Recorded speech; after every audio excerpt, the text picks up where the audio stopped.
I was watching one of Professor Anton's videos, one of your videos earlier on, Corey. It was an update video, and there's something that jumped out at me. It wasn't the main content, it was to do with a phrase he used in relation to metaphors.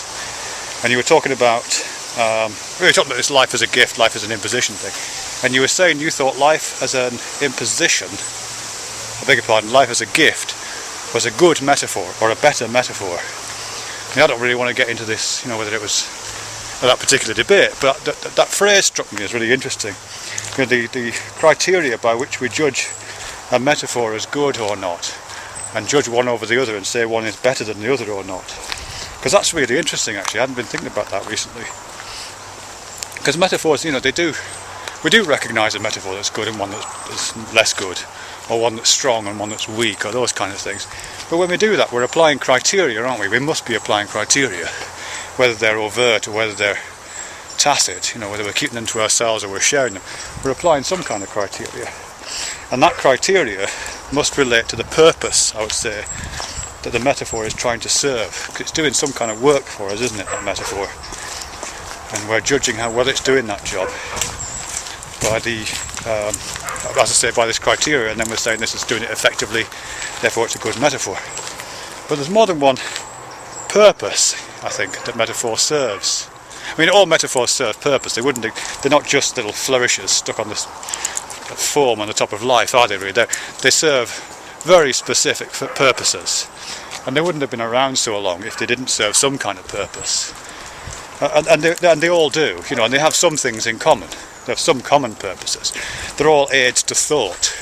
They all, when we come to the end of a thought, and we can't go any further in our thinking, we're walking along this particular cognitive path and we just can't get any further. Metaphor is the thing that kind of picks us up and moves us to a different place, almost literally, because it's the origins of the word metaphor lie in words meaning beyond and carry. Meta is beyond, and phor, for, is carry. So it's an idea that carries you beyond the stuck point in your thinking.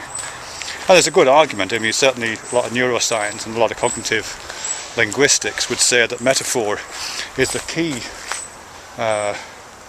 idea, is the key function that distinguishes us from different kinds of animals who aren't capable of metaphorical thinking, whose mental processing does stall out in the concrete world of getting and spending and doing what Phoebe does right now, She can't metaphorise, so she's locked into the real world in a way that we're not.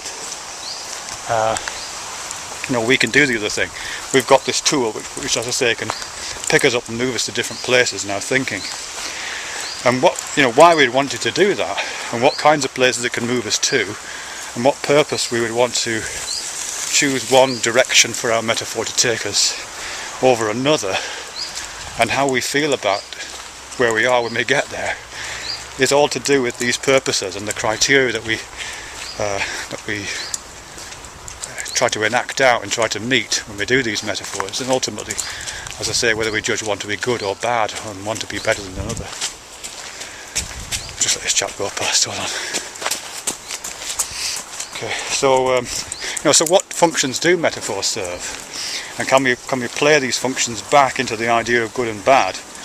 And then, because it could well be that we're using metaphors for very different purposes, and that would make a big difference, isn't it? If one person is using a metaphor for one purpose, and then another person is trying to fulfill a different purpose, they're going to come up with different metaphors and feel very differently about it. So let me just see if I can play out some possible ideas through some examples if I can. I mean, one of the things that metaphor does really well is act as a generator, as an engine of inquiry, I think someone said. Metaphors as engines of inquiry, a generator to produce thought and to produce ideas and new insights. Phoebe, come here. Sorry, the dog coming. I put my dog on a lead. She's pretty good, but you never know. She can't metaphorise, therefore I have to watch her. Oops. There I am from the right. So this life as a journey one that has been used quite a lot, and it's a very, very popular metaphor, life as a journey. It has its limitations, of course, and maybe it's not as elegant as the life as a dance one, which is one I particularly like, actually, either. But the life as a journey one is a great metaphor for certain functions because it is so generative. You know, you can produce all kinds of things out of that. You know, because what it captures is there's some very specific things about it. You know, you can say that life has a beginning and an end, like a journey has, and you pass various landmarks like journey has. But once you got past that basic framework, all kinds of alternatives can be placed in the metaphorical frame, which can then feed down to generate ideas about life. You know, so this journey, if you see life as a journey on a roller coaster, you know, that can feed down and inform your thinking. Alright, is this a roller coaster you can't get off? Is it dangerous? Do you have to pay to get on there? Does it slam into the buffers at the end? Is it a journey in which you go through difficulties, just like a journey through swamps, like Pilgrim's Progress, through the Slough of Despond, through the Valley of the Shadow of Death, to come out in Vanity Fair and ultimately cross the river? Different kind of journey. Again, you're drawing ideas down, entailments down from the metaphor and finding ways to apply them. Is it a journey that's like a scree run? Is it like a fall, you know, a headlong fall down the hill towards oblivion or towards gratitude at the end? Is it a long slog through difficult terrain that ends with a rest at the end of it and putting your feet up? Is it that kind of a journey? Again, there's all these variants, but all these variants are produced because of how generative the life as a journey metaphor is. So if you're looking to metaphor to carry you beyond your stuckness into a place where you can generate lots of things, then a metaphor like life as a journey is very good, because it's generative. And that's the criteria. That might be a criteria for saying it's a good metaphor. But there's other purposes as well as being generative. I mean, some metaphors produce different kinds of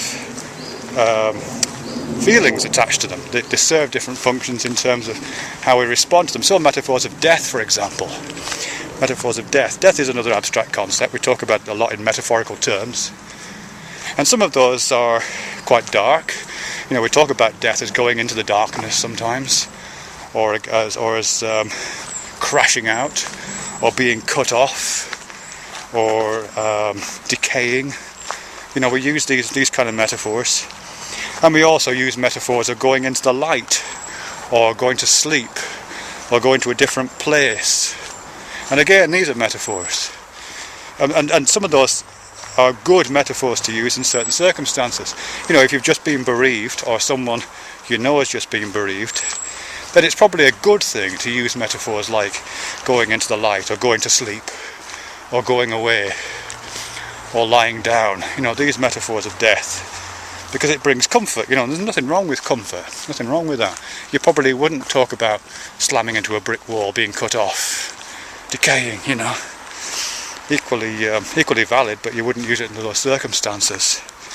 And it might also, and so it's another function, you know, you can be generative, or it can serve certain psychological needs. It can also be almost ideological, or serve kind of propaganda purposes. You know, you might want, and there's a lot of this in politics, of course. There are various focus groups and various think tanks which serve exactly these purposes. Of course, as we know, in your country, Corrie, in the States, and in mine, and probably others as well, servicing the needs of politicians so they can pepper their speeches with metaphors, produce certain effects, ideological and propagandistic effects. There's a great example of that, by the way, in the inauguration speech of Obama. If you go back and have a look at that inauguration speech, it's fantastic deployment of metaphors. It begins with lots of metaphors to do with difficulty and storms and hardship, and then it goes into metaphors to do with a treasure or a glowing light. There's lots of these kind of metaphors, and then metaphors to do with a journey, again facing hardship but carrying the precious cargo of this light and the treasure. And then towards the end it talks about kind of coming to the end of the journey and being redeemed and the light shining, and then right at the end it says, you know, we may have to face a journey like that again. That's kind of what's in there.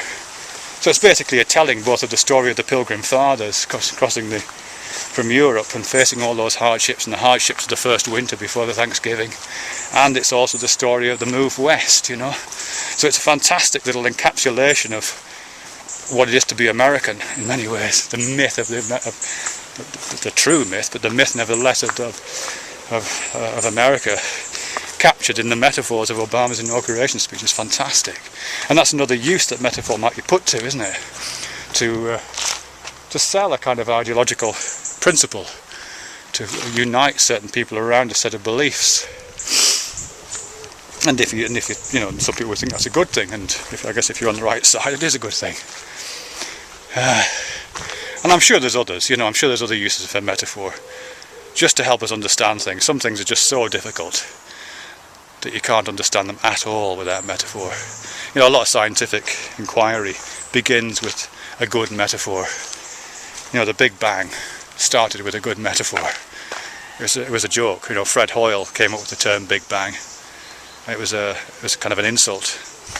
But it was such a good idea that it generated so much ideas around it. You can build a whole set of theories around a metaphorical image like that, or superstrings. Fantastic stuff. So that's that really. That's all I wanted to say. Just that the ideas of good and bad metaphors, I think, is really interesting.